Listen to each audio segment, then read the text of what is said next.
এটা হলো time and ওয়ার্কের একটি অঙ্কে বলা হয়েছে এ একা 30 দিনে করে, বি একা 40 দিনে করতে পারে, তবে এ ও বি একত্রে কাজটি কত দিনে করতে পারবে।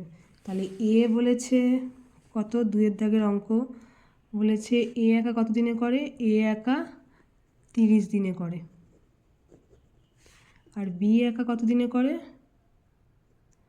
বি একা করে কত দিনে, 40 ডেজ। তাহলে এদের এলসিএম কত হবে, এদের এলসিএম আমি কীভাবে পাবো, এদের এলসিএম করতে গেলে আমাকে কী করতে হবে, 30 এবং 40-এর কী করতে হবে, লসাগু করতে হবে। তাহলে 30 কত দিয়ে যায়, 10 দিয়ে গেলে 3 10 30, 4 10 40, আর যাবে না। তাহলে কত হবে, 3 10 30 আর 30 আর 30 ইন্টু মাল্টিপ্লাই 3 10 30 আর এদিকে 30 4 120। তাদের এলসিএম কত হলো, এদের এলসিএম দুজনে কত হলো, 120 ইউনিট। তাহলে এরা 120 ইউনিট কাজ এ কদিনে করেছে, 30 দিনে। 120 ইউনিট কাজ বি করেছে 40 দিনে। তাহলে এদের একদিনে তারা কত করে কাজ করেছে, তাহলে আমি সেটা কীভাবে বার করব। তাহলে এখানে কি করব, 120 ডিভাইডেড বাই 30 সমান কত পাবো, কত ইউনিট, সে কত দিনে করেছে, 3 4 4 ইউনিট হবে।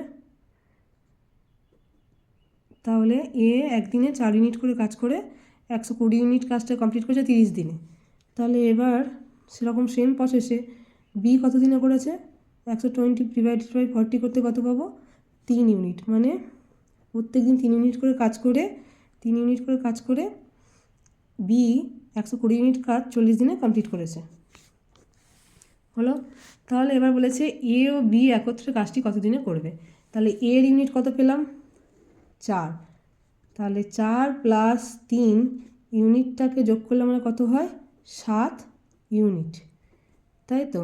এবার টোটাল কাজ কত ছিল, 120 ইউনিট। তাহলে তার জন্য একত্রে করছে বলে তাদের দুজনের একত্রে কত ইউনিট কাজ করবে, তারা একদিনে 7 ইউনিট। তাই 7 দিয়ে ডিভাইডেড।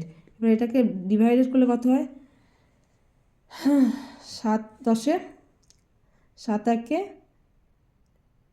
7, তাই তো। তাহলে কত থাকছে, হাতে কত থাকছে, 5, আর শূন্য তো হলো 50, 7 7 49। তাহলে কত হচ্ছে, হাতে 1 থাকছে বাই 7। তাহলে উত্তর কত হবে, 17 পূর্ণ 1/7 দিন বা ডেজ। উত্তর সেটা সঠিক উত্তর।